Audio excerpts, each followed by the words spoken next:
northeast coast of Spain, the Mediterranean Sea collects the waters of the river with the greatest volume of water in all the Iberian Peninsula, the River Ebro. Year after year, thousands of tons of alluvial soil are transported by the river down to the estuary. Over the centuries, the sea has gradually lost ground and the original estuary has become a delta. Its privileged location at the halfway point on the migratory routes of European birds and the diversity of its ecosystems have made it a real natural paradise for birds, a magical place halfway between the land and the sea.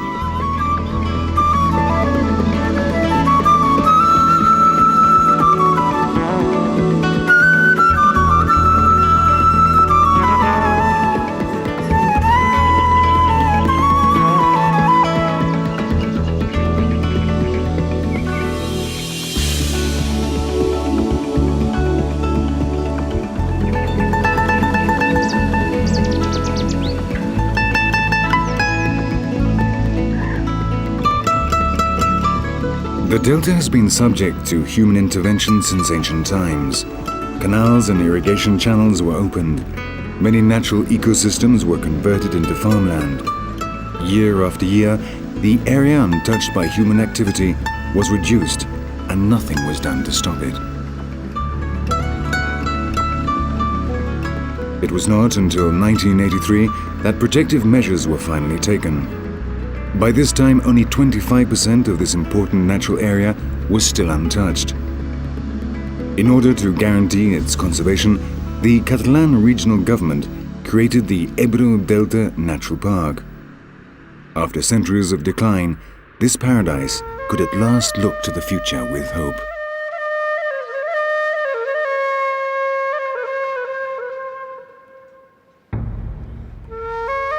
Human occupation of the area goes back to prehistoric times.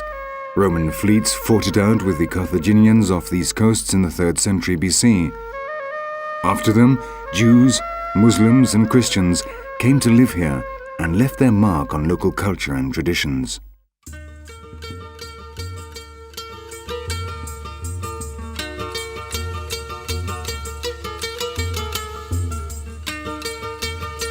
The Muslims were the first to carry out small-scale agriculture. They built water wheels and irrigation channels and created the first permanent settlements in the delta area. However, rice cultivation only became widespread with the construction of irrigation channels in 1860 and 1912. Since then, it has been the dominant agricultural crop in the Catalan wetlands.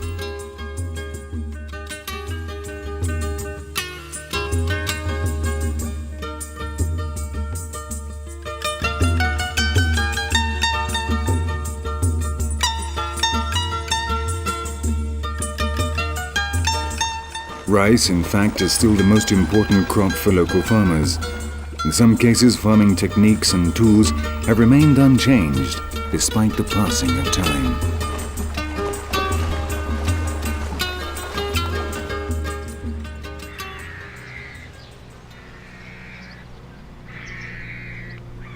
At present, half the land is given over to rice fields and 25% is for fruit trees and vegetables.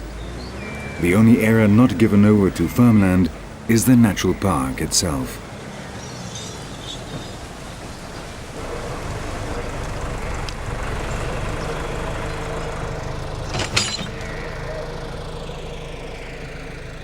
The generalization of this crop has had important consequences for local ecology. The first and most obvious consequence was the elimination of large tracts of reed beds which were made into farmland. Also, the rice fields have to be irrigated. To this end, there is a network of canals and irrigation channels which covers almost all the delta area. The enormous volume of fresh water that enters the wetlands makes the seawater recede and reduces the salinity level. This affects both the flora and fauna in these waters.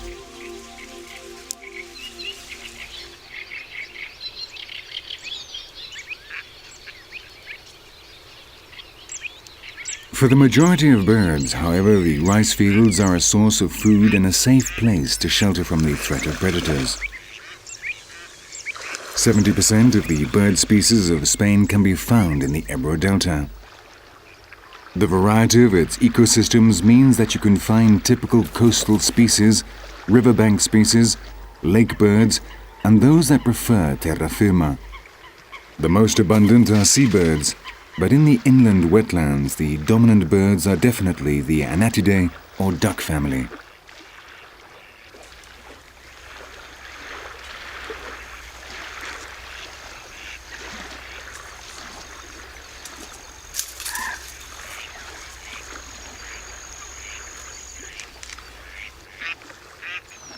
There are continuous visits to these waters throughout the year. Many flocks arrive from northern Europe, fleeing from the harsh winter. Others have their breeding grounds here, so they do not appear until spring.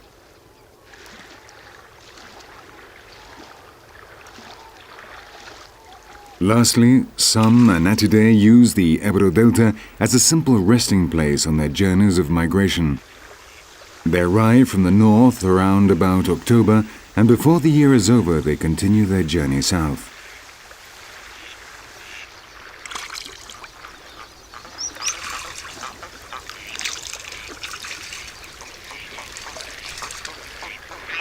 The male's plumage stands out because of its vivid colors with which it tries to attract the females.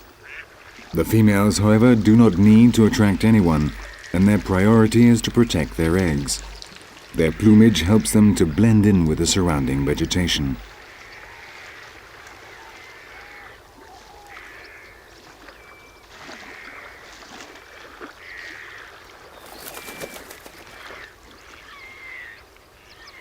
Every year, the lagoons receive the visit of another great migratory bird, the great crested grebe. The vegetation on the riverbanks is essential for the construction of its nests, and the river fauna provide them with enough food to enable them to raise their chicks. Shortly after birth, the chicks already accompany their parents when they go fishing, and they immerse themselves in the water for the first time.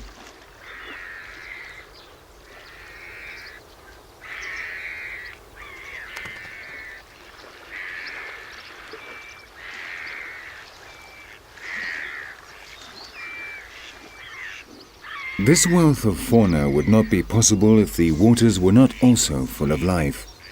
This meeting of river and sea has given rise to a great diversity of habitats.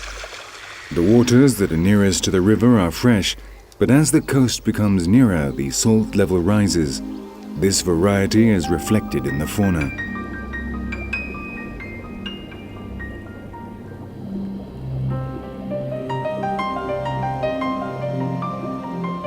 In the delta, it is possible to find typical river species, sea species, and even some that have adapted to both mediums. Of these, there are two very rare species which, in spite of their size, are considered to be zoological treasures because of their uniqueness and their tiny population, namely the Iberian tooth carp and the Spanish tooth carp. The only other European colonies of these fish are in isolated parts of southeast Spain.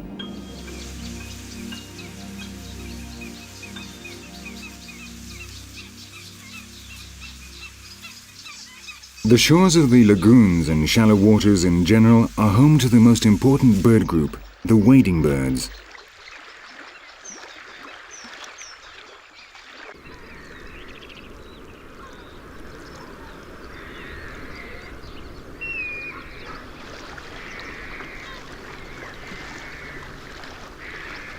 The different species are distributed across the delta according to the salinity of the water. Some birds, such as the avocets, prefer salt waters, while the solitary sandpipers prefer their waters fresh.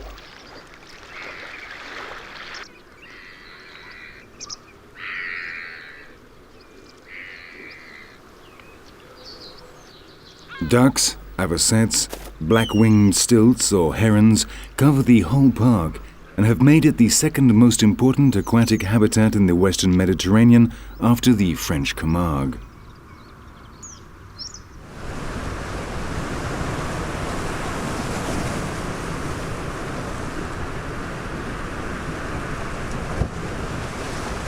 The abundance of life in these waters has not gone unnoticed. The Ancañizada and Tancada lagoons have been national hunting reserves since 1966.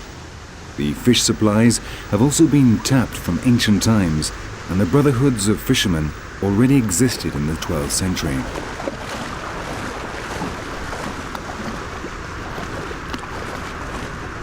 On the beaches, people catch donax clams, small mollusks that live in the sand and are very popular among the local people.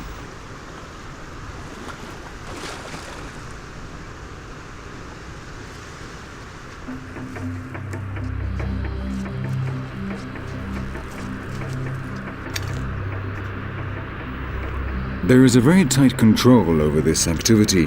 Only Delta residents may catch shellfish, and even so, licenses are limited.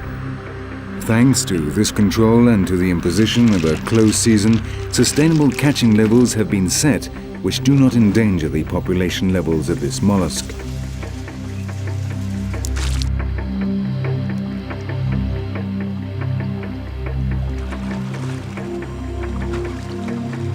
Each area has its own specific fishing technique. The hopper, or gangul, is a special type of net which is used for catching eels and crabs. This net is left submerged overnight.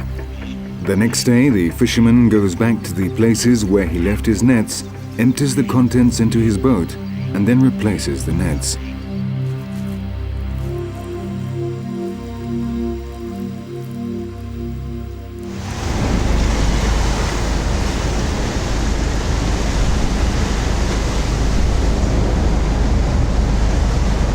Drag nets are used for sea fishing. This is perhaps the most modern of all the fishing methods used in the Ebro Delta, and it's also the most effective in terms of numbers of fish caught.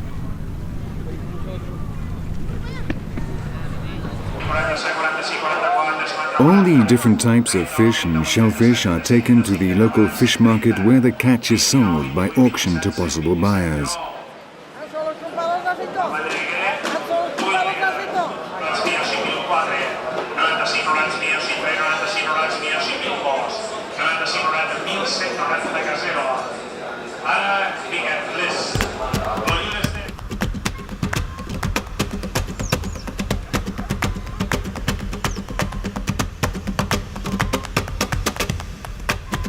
The inland fields of the delta are fertile thanks to the mud that the Ebro has deposited over the centuries. On the coast, however, the vegetation has to withstand a very high salt level, poor soil that does not hold water, and an almost constant wind. These factors make them unsuitable for cultivation, and this has been their salvation. The immense majority of untouched land in the delta is on the coast.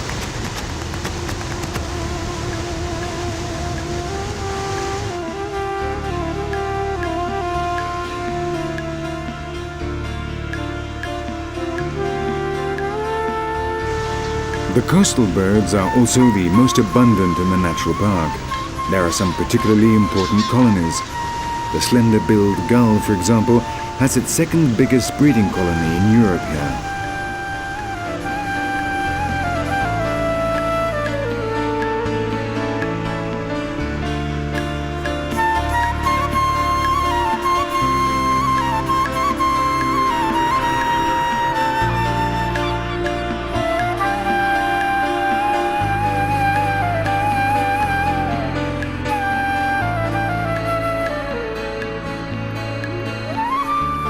The gulls make the most of almost all marine resources. Their diet includes fish, crustaceans, carrion, and even other birds' eggs. However, these small animals that live in the sand on the beaches are the property of another bird, the sandpiper.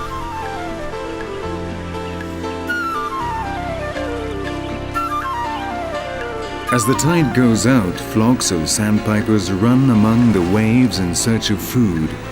Their short legs do not let them go too far into the water, but they are very well designed for running, which is an essential ability given their way of feeding.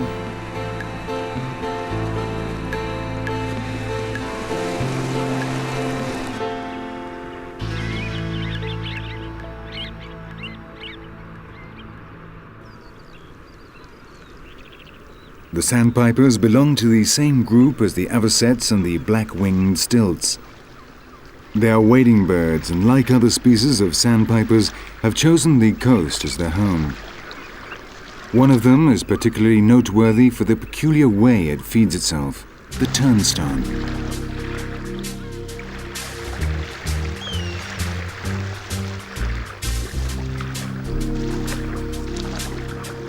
As its name suggests, its hunting technique consists of lifting up the pebbles on the shore in order to eat the animals sheltering underneath.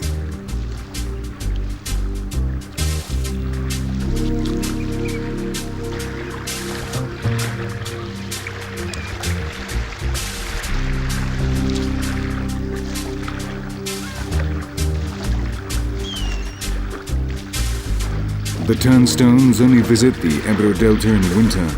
Their breeding grounds are much farther north in coastal regions near the Arctic Circle.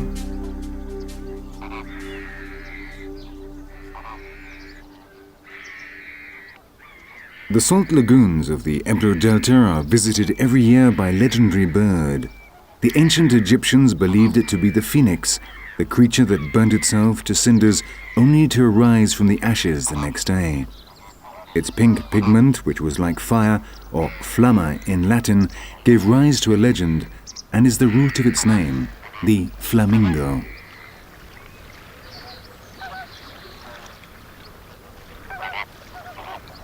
The flamingo's diet is made up of small crustaceans and mollusks that inhabit the lagoons. In order to be able to capture them, the inside of their beak is endowed with numerous small flaps. When the water comes in, these flaps lie flat so as not to offer any resistance. But when the water is expelled, the flamingo lifts them up. The water filters through them and small animals are trapped inside.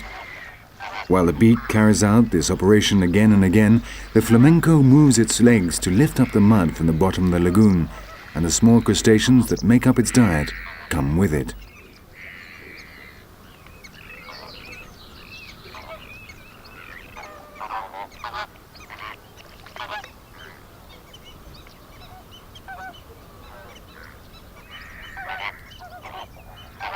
All the females lay their eggs at the same time of year, so the chicks of each colony are almost all born at the same time.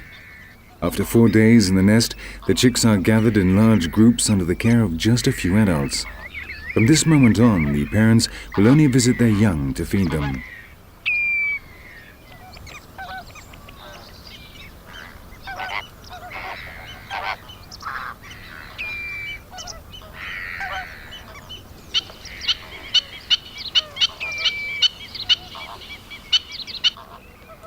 It takes the young some time to acquire what will be their definitive plumage with its characteristic pink shade. Contrary to the rest of the birds, this shade is not permanent. The flamingos get this from the organisms that make up their diet. The birds will inevitably return to their original white color if they do not have the pigments produced by these organisms, as zookeepers well know.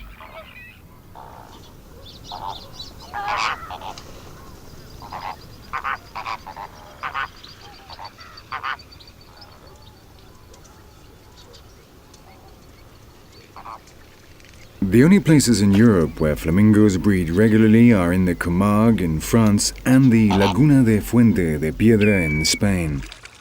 They are really just passing through the Ebro Delta, a place of rest at the halfway point on their migratory cycles.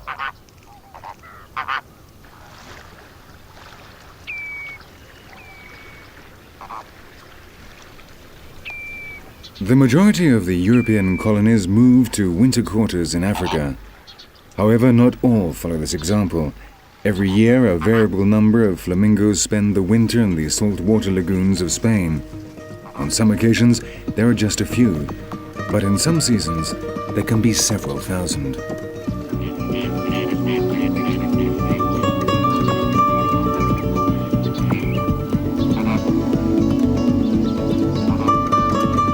After spending some months in the saltwater lagoons of the Ebro Delta, most flamingos continue their migration.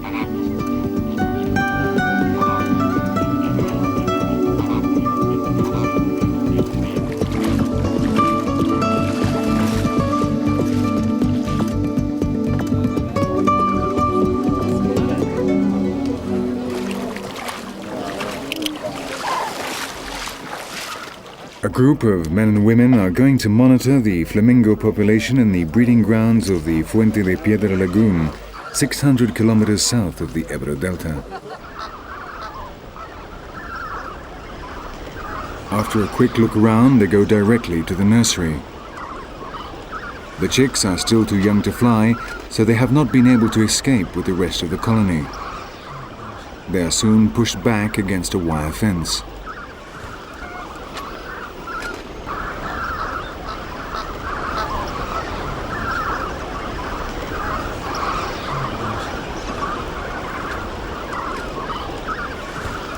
Hundreds of chicks are led to the shore. Using the wire fence, the men lead them out of the water and into a pen specially built for this operation.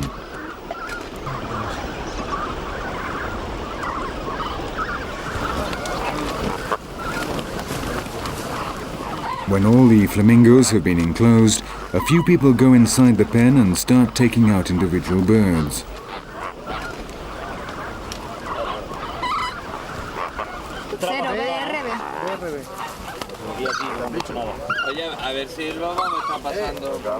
Fortunately for the flamingos, this rounding up process does not end in death.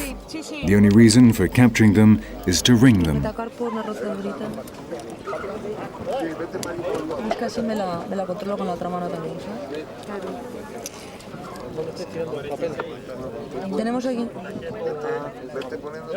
A record is kept of each individual that is ringed, and its main features are noted. It is measured and the place and date of capture is recorded. Thanks to this simple method, the ornithologist can follow its migration all over the world.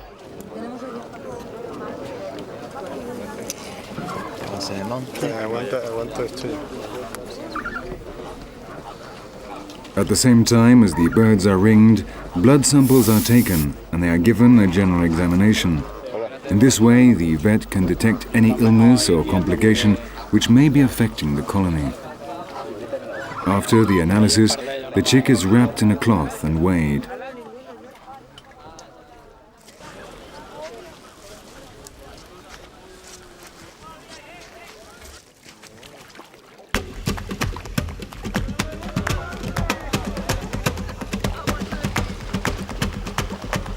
The flamingos that have been ringed are returned to the lagoon.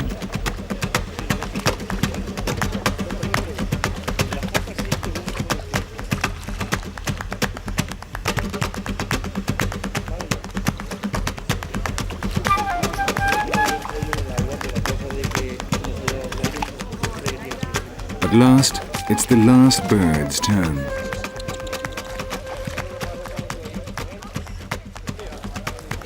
When the last bird has been ringed, the operation comes to an end. The gates of the pen are opened and the rest of the chicks are freed at last.